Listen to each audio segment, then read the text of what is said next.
नमस्कार, मैं हूं यासिर मुश्ताक। आप सबका न्यूज़ नेशन के डिजिटल प्लेटफॉर्म पर स्वागत है। आज हिजाब बैन को लेकर सुप्रीम कोर्ट में दो जजों की अलग अलग राय होने की वजह से मामले को अब चीफ जस्टिस ऑफ इंडिया के पास भेजा गया है। इसी मुद्दे पर बात करने के लिए इस समय हमारे साथ मौजूद है कर्नाटक के शिक्षा मंत्री BC नागेश जी। सर, आज मामला जो है, हम जिस तरह से हमने देखा ऑर्डर, एक जज ने समर्थन किया हिजाब बैन का और दूसरे जज ने कहा कि ये गलत है, और अब मामला जो है चीफ जस्टिस ऑफ इंडिया के पास भेजा गया है। आप किस तरह से इसे देख रहे हैं? आप सबको मालूम है,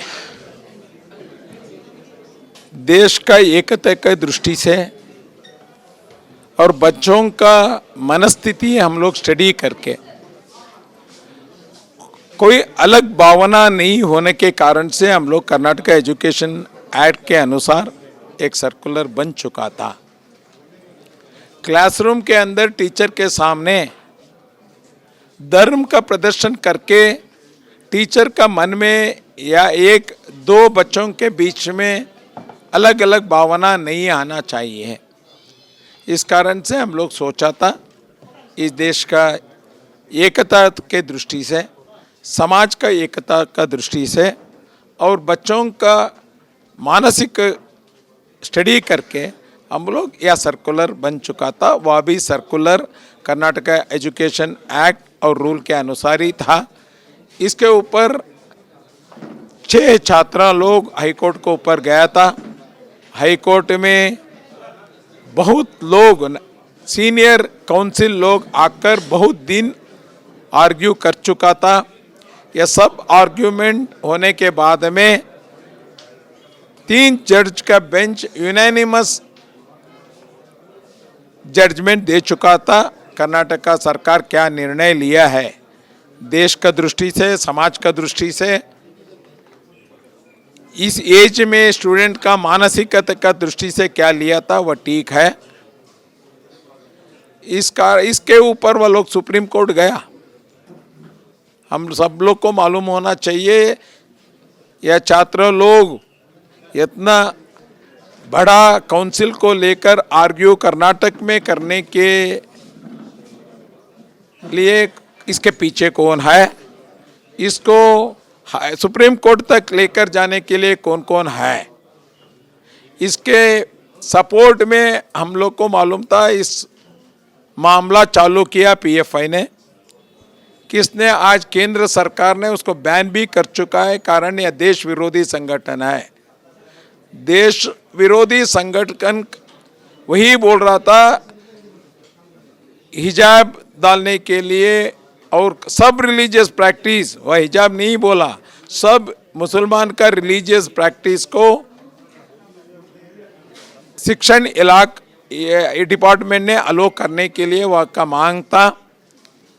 उसका मांग के विरोध हम लोग आर्ग्यूमेंट किया था, मगर आज स्प्लिट जजमेंट आ चुका है।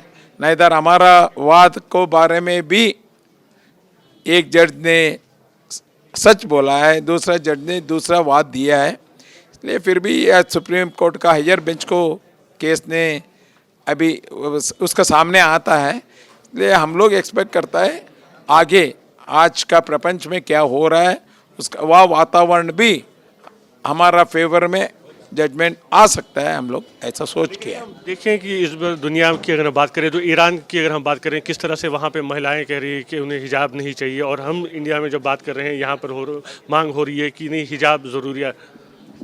नहीं, यही कारण एक ही है, कांग्रेस का रणनीति देश को हर टाइम हिंदू मुसलमान स्प्लिट करके करके करके एक समाज का वोट बैंक पॉलिटिक्स को करके करके उसका मनस्थिति को लेकर आ चुका है। इसी कारण से यह डिमांड, मैं बोल रहा है ना, लास्ट दिसंबर तक कोई छात्रा हिजाब डाल करने का मान नहीं किया था, या कुछ संगठन का उसका छात्रों का पीछे रखकर या चालू किया, उसको कांग्रेस ने सपोर्ट किया। इसके बाद यह स्टेट इश्यू बन गया। स्टेट इश्यू के बाद कोर्ट को गया, कोर्ट में बहुत आर्ग्यूमेंट हुआ, जजमेंट आ चुका है, इसलिए यह क्लियर जजमेंट हमारा सामने है। आज भी कर्नाटका सरकार ने क्या निर्णय किया था वही अभी भी चालू है। इसलिए हायर कोर्ट में हम लोग को हम 100% हमको कॉन्फिडेंस है। देश का वातावरण, प्रपंच का वातावरण, आज प्रपंच में अनेक देश का मनस्थिति क्या है, क्या आप लोग डिमांड कर रहा है अनेक देश में, वह भी ईरान, इराक ऐसा देश में भी हिजाब का विरोधी आंदोलन चल रहा है। यह सब देखने के बाद में यूरोप में भी ऐसा ही निर्णय लिया है। मैं अभी कुछ पेपर में पढ़ा, इसको हम लोग भी डिटेल में देखना है। स्वीडन में कोई भी बुर्का भी नहीं तो हिजाब में ओपन जग में डाल नहीं सकता है, नहीं तो 1000 यूरो का फाइन भी हो सकता है, ऐसा कुछ पड़ा है। मीन्स सब इसके विरोध है। इस कारण से हमारा जजमेंट हायर बेंच में, वह भी सीजे का बेंच में अपील हो सकता है। एक आखिरी सवाल, उन लड़कियों को आप क्या कहना चाहेंगी जो हिजाब के विवाद को लेकर जो है उन्होंने कॉलेज छोड़ा, और जो अभी पेटिशनर्स भी हैं उन्हें क्या मैसेज देना चाहते हैं? नहीं, बहुत लोग नहीं छोड़ा है।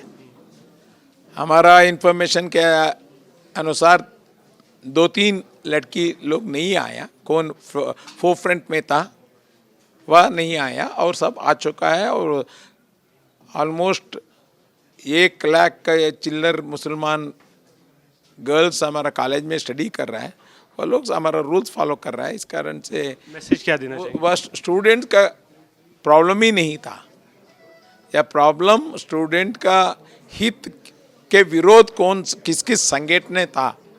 पर्टिकुलरली मुसलमान लेडीज़ का शिक्षण नहीं होना चाहिए, ऐसा कुछ ऑर्गेनाइजेशन का इच्छा था। उस लोग ने यह सब प्रॉब्लम करके वह सोचा था हर मुसलमान लड़की कॉलेज छोड़ता है, मगर यह नहीं हुआ। मगर सब लड़की मुसलमान का हमारा बहन कॉलेज आ रहा है, अच्छा पढ़ रहा है, और बहुत आगे भी सरकार के साथ, समाज के साथ वह लड़की लोग रहता है। और कौन नहीं आ रहा है उसको मैं मनवी कर रहा है आप लोग को, आपका ईगो छोड़ो।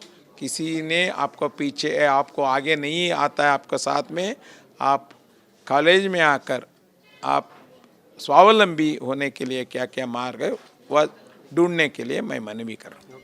तो आप देख सकते हैं कर्नाटक के शिक्षा मंत्री का कहना है कि वो तमाम छात्राएं जो कॉलेज नहीं आ रही हैं हिजाब बैन की वजह से, वो वापस कॉलेज आ जाए, क्योंकि उनका ईगो सामने नहीं आना चाहिए। जिस तरह से कानून बनाया गया था वो सबके हित में था, और उन सबको जो है अब कॉलेज और स्कूल ज्वाइन करना चाहिए। अगर हम हिजाब विवाद की बात करें तो हिजाब विवाद की शुरुआत जो है कर्नाटका से ही हुई थी।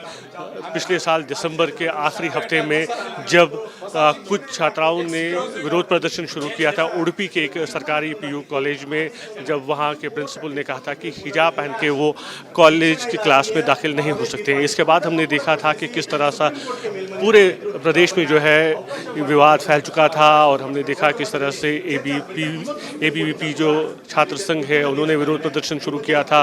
उन्होंने कहा था कि अगर हिजाब अलाउड किया जाता है तो वो केसरी शॉल पहनकर आ जाएंगे। उसके बाद मामला हाईकोर्ट तक पहुंचा था, और फिर हाईकोर्ट के बाद सुप्रीम कोर्ट में। अब आज एक बार फिर जो है इस मामले को सुप्रीम कोर्ट के चीफ जस्टिस के सामने रखा गया है। अब देखना ये होगा कि चीफ जस्टिस ऑफ इंडिया इस मामले को लेकर क्या फैसला लेते हैं।